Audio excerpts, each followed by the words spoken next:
Episode 1428, Love is More Than a Feeling. It's time to train for life and love your journey. In this episode of Create Your Now, Your Best Selfie, you'll learn new ways to rediscover, rejuvenate, and renew your mind, body, and spirit. Please welcome your host, certified life coach, personal trainer, and nutritionist, Christiane Wargo. Happy day. I pray that you are snuggled in. Warm winter has hit. Yes, we've got cloudy skies, but my heart is very warm, and I hope yours is too. It's Relationship Builders Day. Love is more than a feeling. For those of you who are brand new to Create You Now, welcome to this incredible family. I'm so delighted of your presence. If you already haven't had the opportunity, you'll want to head on over to createyournow.com, where you can learn more and sign up for the Kisses newsletter, the Keep It Simple strategy, everyday solutions to live, love, and impact. Well, today is a very special day. It is my father's birthday, and even though he has gone on into heaven, I celebrate it. It's his heavenly birthday now.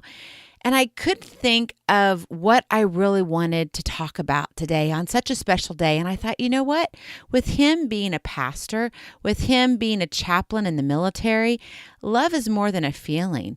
He gave and married so many people, but he also sat in his office or in a room at the hospital or at the bedside at a home, or on the front porch, or in the cornfield near a tractor. And there was those discussions of, what do I do? I feel like I've fallen out of love. I don't get where I'm going. It just doesn't feel right anymore. When you think about it, what does love mean to you? And remember, love is more than a feeling. Definitions of words can be easy to ramble off, but you can stop anyone in their tracks when you ask them what love means. At first, they say something like, well, you can't put love into words. You just know it's love. Yet why are breakups and divorce rates so high? Why are there separations? Why is the family falling apart? Maybe you've experienced this too. Maybe you've had these thoughts. Going, am I really in this for the right reason? What is love? So what do you know? Why did you fall in love with your sweetheart? There are moments I question that myself, but usually it's in response to me being upset about something not going my way, and I find myself shaking my head and understand this is very normal. We have those moments. And that's the key there. It's looking at it as a moment, not as days upon years. I want you to look at, though, the bigger picture. What does love mean to you? You might chime in with, well, it's an attraction at first, right? It's that unexplainable, nervous-like feeling you get when you first saw your sweetheart. However, love is more than a feeling. If we acted only on feelings, we would mess up all the time. We would be messed up. Feelings are misleading. You can go from being upset to being totally rolling on the floor with laughter in just minutes. Feelings are a reaction.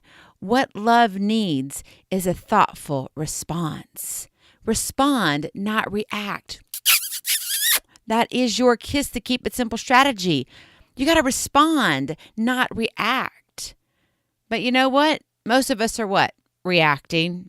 Guilty as charged. I react a lot, and I did so very early on in our marriage. And over time, that began to wear down even the hope in our marriage and the connection between myself and my husband. Think back to a situation where you reacted quickly without much thought. You see, feelings encourage a reaction, right? It's that knee-jerk reaction, the patella reflex. It happens before you give it thought. It's automatic.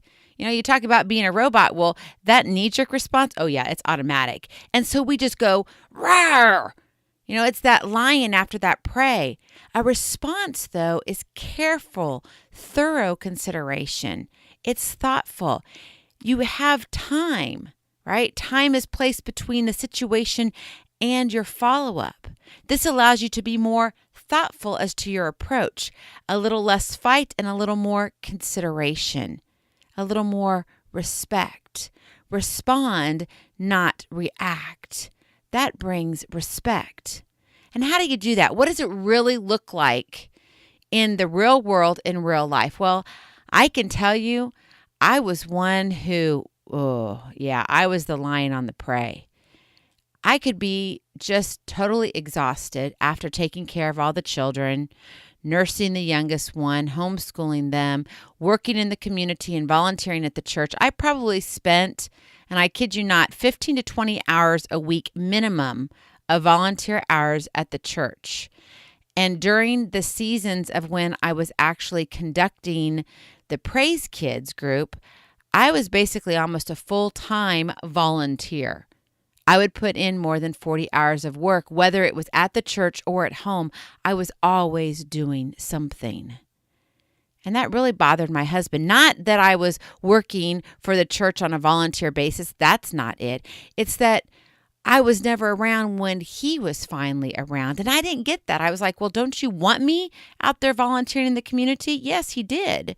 But he also wanted to know and learn about his wife. And you see, when we got married, we didn't expect to have children as quick as we did. He was still in school, and we ended up having 2 by the time he graduated with his doctorate degree. And then more came after that. And it was just like always on the go. And he was in the position of furthering his career, which we both agreed with. And that wasn't anything that I held against him and he didn't hold against himself. It was just our life and where we were. But the thing is that when it came down to it and he wanted time with me, I was the one who was like, oh, well, you're not being considerate of me. And so I would just pounce. I was the lion on the prey. I would react all the time. And I really had to learn, how can I respond more carefully, more lovingly? How can I show respect to my husband? I thought I was respectful, but it was just kind of my quick, way of reacting as to, okay, got to put this fire out. I got to put it out now, and I don't want to deal with it. I have so many other things to deal with. And so I would just jump before really thinking it all through. So what does it look like in the real world? Number 1, give thoughtful consideration to the situation or the circumstance at hand.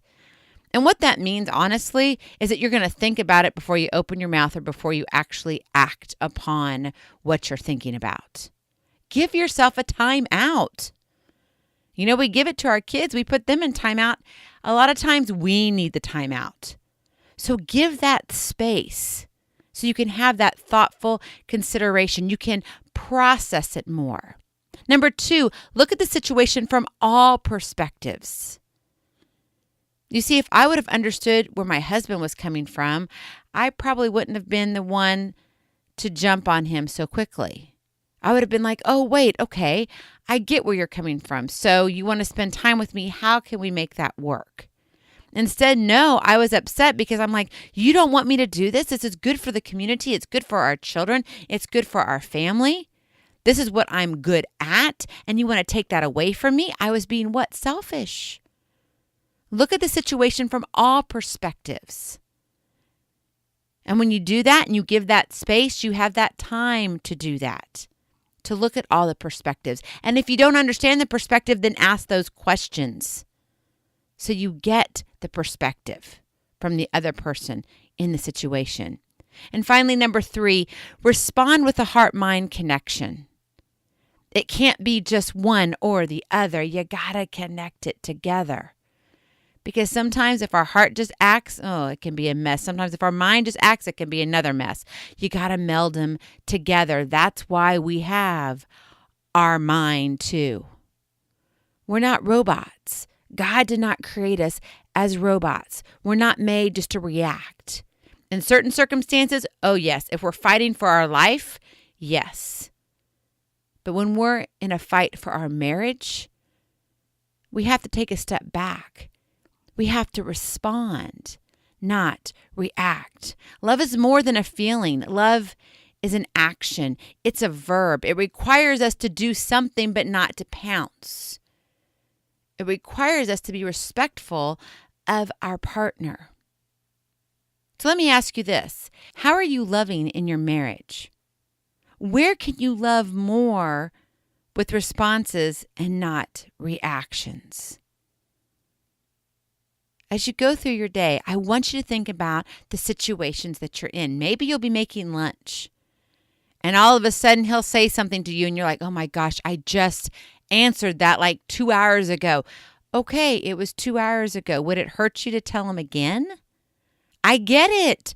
I have those repetitive questions, and I'm like, was he not listening? Maybe he wasn't listening.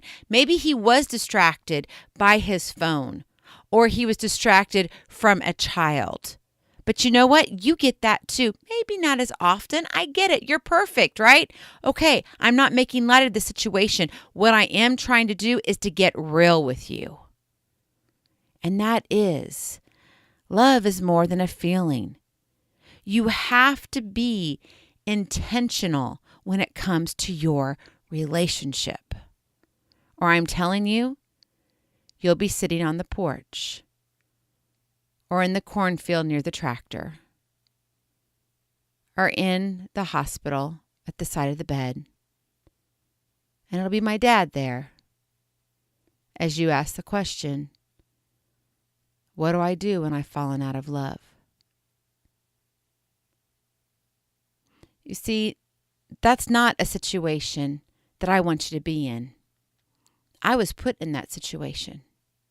My husband came to me and told me after I pried it out of him because I knew something was wrong.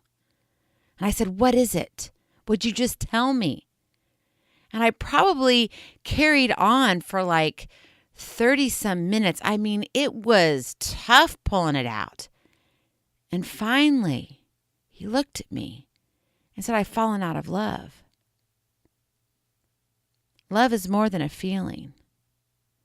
It takes intentional work on a daily basis. I get it that love is tough. I get that marriage is tough. No relationship is perfect. My husband will tell you that. And he will tell you that he's not perfect and I'm not perfect. And we work on it daily, intentionally together. We also work on it apart because we as individuals have to grow. But you also have to grow as a couple.